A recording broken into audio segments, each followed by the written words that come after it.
Welcome to CSR centre. CSR online training Kannada ಚಾನೆಲ್ಗೆ ನಿಮ್ಮೆಲ್ಲರಿಗೂ ಸ್ವಾಗತ.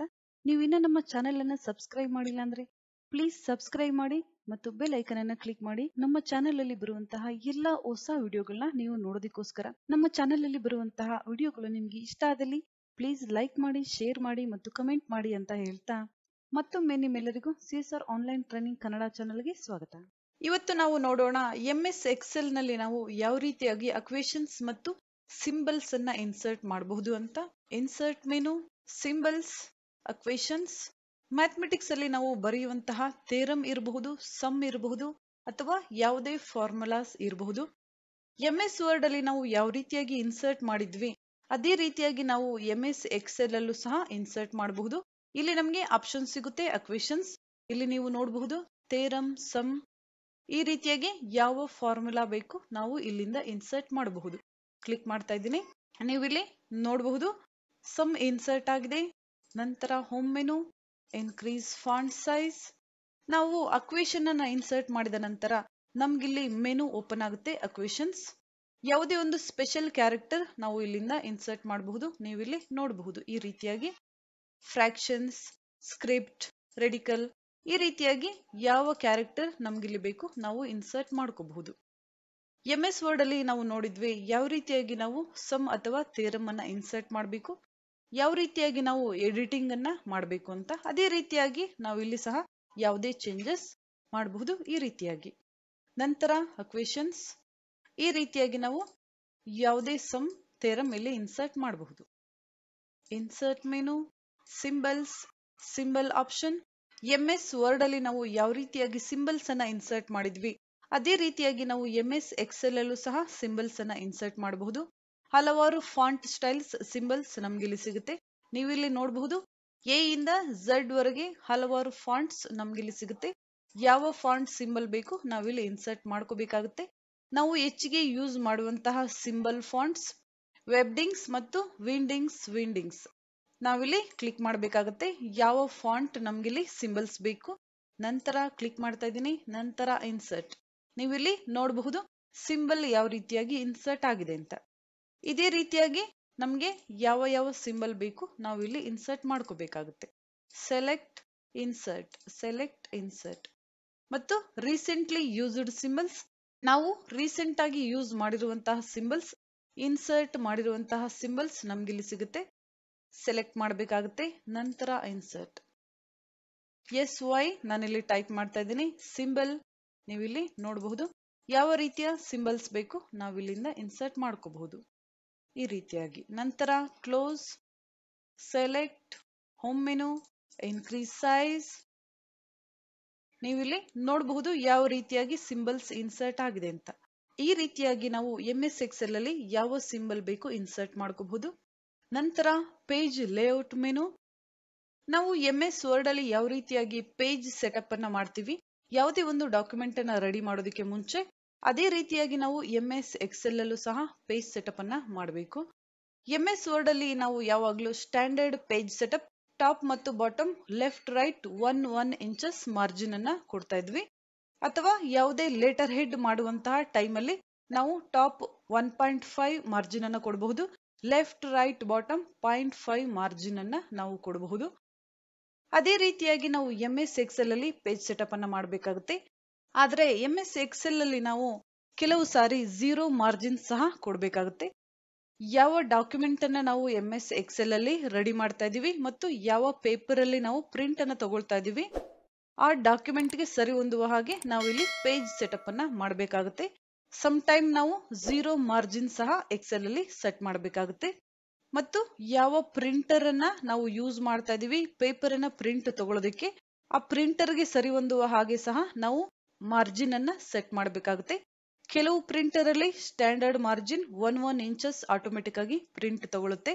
ಆಗ ನಾವು 0.5 ಮಾರ್ಜಿನ್ ಅಥವಾ 0 ಮಾರ್ಜಿನ್ ಅನ್ನ ಕೊಟ್ಟಿದ್ರೆ ನಮ್ಮ ಡಾಕ್ಯುಮೆಂಟ್ ಕಟ್ ಆಗುತ್ತೆ.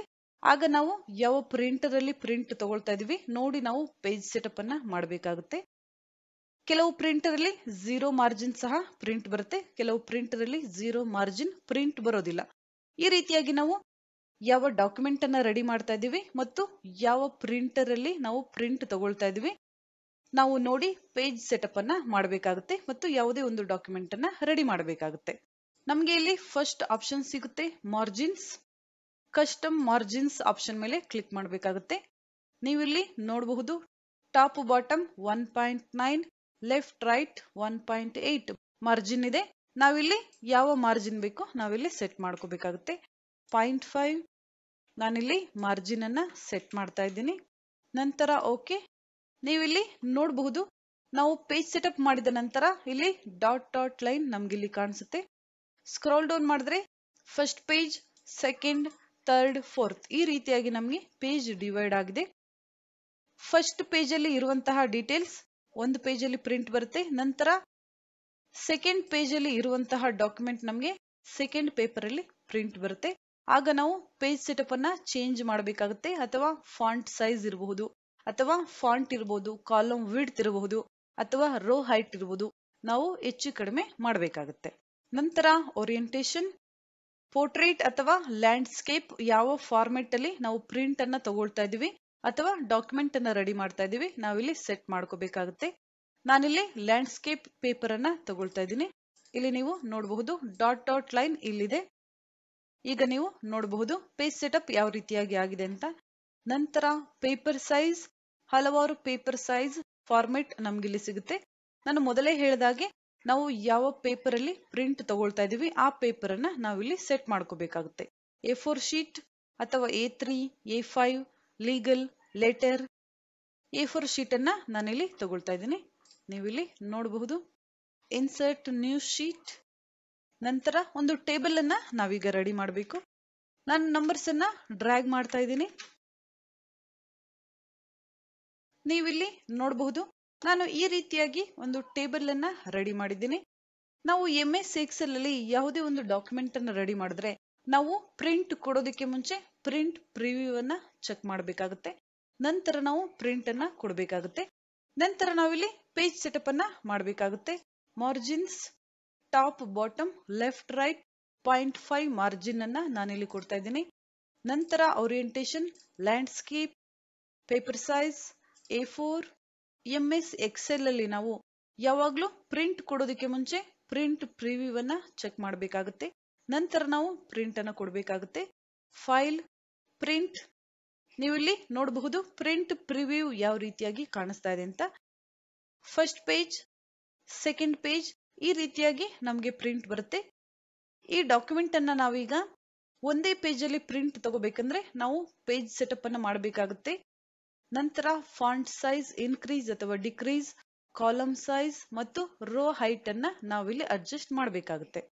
ನೀವಿಲ್ಲಿ ನೋಡಬಹುದು ಡಾಟ್ ಲೈನ್ ನಮ್ಗಿಲ್ಲಿ ಬಂದಿದೆ. First page, second, third, fourth. ನಾವೀಗ ಈ ಟೇಬಲ್ ಅನ್ನ ಒಂದೇ ಪೇಪರ್ ಅಲ್ಲಿ ಪ್ರಿಂಟ್ ತಗೋಬೇಕಾದ್ರೆ ನಾವಿಲ್ಲಿ ಪೇಜ್ ಸೆಟಪ್ ಮತ್ತು ಕಾಲಮ್ ವಿಡ್ತ್, ರೋ ಹೈಟ್ ಅನ್ನ ಚೇಂಜ್ ಮಾಡಬೇಕಾಗುತ್ತೆ. ನಾನಿಲ್ಲಿ ಶೀಟ್ ಅನ್ನ ಸೆಲೆಕ್ಟ್ ಮಾಡ್ತಾ ಇದ್ದೀನಿ. ನಂತರ ಡಿಕ್ರೀಸ್ ಕಾಲಮ್ ಸೈಜ್.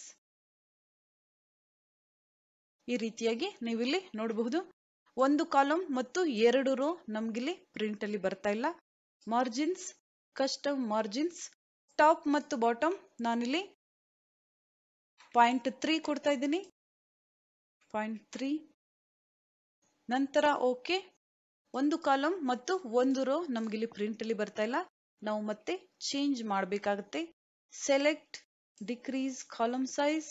ನೀವಿಲ್ಲಿ ನೋಡಬಹುದು ಯಾವ ರೀತಿಯಾಗಿ ಒಂದು ರೋ ನಮ್ಗಿಲ್ಲಿ ಪ್ರಿಂಟ್ ಅಲ್ಲಿ ಬರ್ತಾ ಇಲ್ಲ. ಮಾರ್ಜಿನ್ಸ್, ಕಸ್ಟಮ್ ಮಾರ್ಜಿನ್ಸ್, ಟಾಪ್ ಮತ್ತೆ ಬಾಟಮ್ 0.2 ನಾನಿಲ್ಲಿ ಕೊಡ್ತಾ ಇದ್ದೀನಿ. ನಂತರ ಓಕೆ. ನೀವು ಇಲ್ಲಿ ನೋಡಬಹುದು ಈ ರೀತಿಯಾಗಿ ನಾವು MS Excel ಅಲ್ಲಿ ಯಾವಾಗ್ಲೂ ಪೇಜ್ ಸೆಟಪ್ ಮತ್ತು ಫಾಂಟ್ ಸೈಜ್ ಇನ್ಕ್ರೀಸ್ ಅಥವಾ ಡಿಕ್ರೀಸ್ ಮತ್ತು ಕಾಲಮ್ ವಿಡ್ತ್ ಮತ್ತು ರೋ ಹೈಟ್ ಅನ್ನ ಹೆಚ್ಚು ಕಡಿಮೆ ಮಾಡಬೇಕಾಗುತ್ತೆ. ನಾವು ಯಾವ ಡಾಕ್ಯುಮೆಂಟ್ ಅನ್ನ ರೆಡಿ ಮಾಡ್ತಾ ಇದೀವಿ ಮತ್ತು ಯಾವ ಪ್ರಿಂಟರ್ ಅಲ್ಲಿ ನಾವು ಪ್ರಿಂಟ್ ಅನ್ನ ತಗೊಳ್ತಾ ಇದೀವಿ ಅದ್ರ ಮೇಲೆ ಡಿಪೆಂಡ್ ಆಗುತ್ತೆ ನಾವು ಯಾವ ರೀತಿಯಾಗಿ ಡಾಕ್ಯುಮೆಂಟ್ ಅಲ್ಲಿ ಚೇಂಜಸ್ ಅನ್ನ ಮಾಡಬೇಕು ಅನ್ನೋದು. ನಂತರ ಫೈಲ್, ಪ್ರಿಂಟ್. ನೀವೀಗ ನೋಡಬಹುದು ನಾವು ರೆಡಿ ಮಾಡಿರುವಂತಹ ಡಾಕ್ಯುಮೆಂಟ್ ಒಂದೇ ಪೇಪರ್ ಅಲ್ಲಿ ಪ್ರಿಂಟ್ ಬರ್ತಾ ಇದೆ. MS Excel ಅಲ್ಲಿ ಯಾವಾಗ್ಲೂ ಇದೇ ರೀತಿಯಾಗಿ ನಾವು ಡಾಕ್ಯುಮೆಂಟ್ ಅನ್ನ ಪ್ರಿಂಟ್ ಪ್ರಿವ್ಯೂ ಚೆಕ್ ಮಾಡಬೇಕಾಗುತ್ತೆ. ನಂತರ ನಾವು ಪ್ರಿಂಟ್ ಅನ್ನ ತಗೊಳ್ಬೇಕಾಗುತ್ತೆ.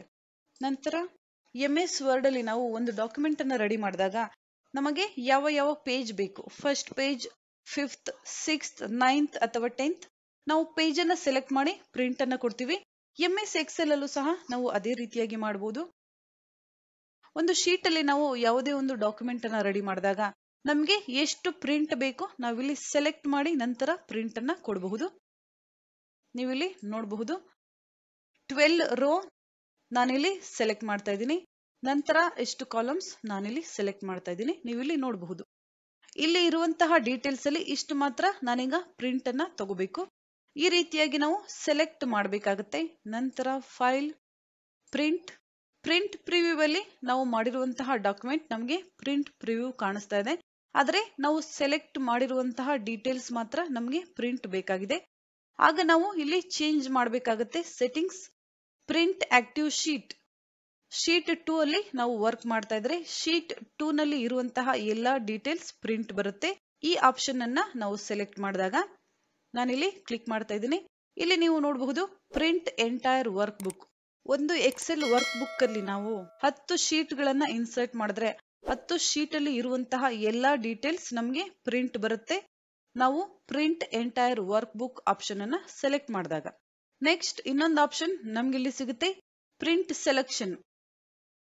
ನಾವು ಸೆಲೆಕ್ಟ್ ಮಾಡಿರುವಂತಹ ಡೀಟೇಲ್ಸ್ ಮಾತ್ರ ನಮಗೆ ಪ್ರಿಂಟ್ ಬೇಕಂದಾಗ ನಾವಿಲ್ಲಿ ಪ್ರಿಂಟ್ ಸೆಲೆಕ್ಷನ್ ಆಪ್ಷನ್ ಅನ್ನ ಸೆಲೆಕ್ಟ್ ಮಾಡಬೇಕಾಗುತ್ತೆ. ನೀವಿಲ್ಲಿ ನೋಡಬಹುದು ನಾವು ಸೆಲೆಕ್ಟ್ ಮಾಡಿರುವಂತಹ ಡೀಟೇಲ್ಸ್ ಮಾತ್ರ ನಮ್ಗಿಲ್ಲಿ ಕಾಣಿಸ್ತಾ ಇದೆ. ಈಗ ನಾವು ಪ್ರಿಂಟ್ ಅನ್ನ ತಗೊಂಡ್ರೆ ನಾವು ಸೆಲೆಕ್ಟ್ ಮಾಡಿರುವಂತಹ ಡೀಟೇಲ್ಸ್ ಮಾತ್ರ ಪ್ರಿಂಟ್ ಬರುತ್ತೆ.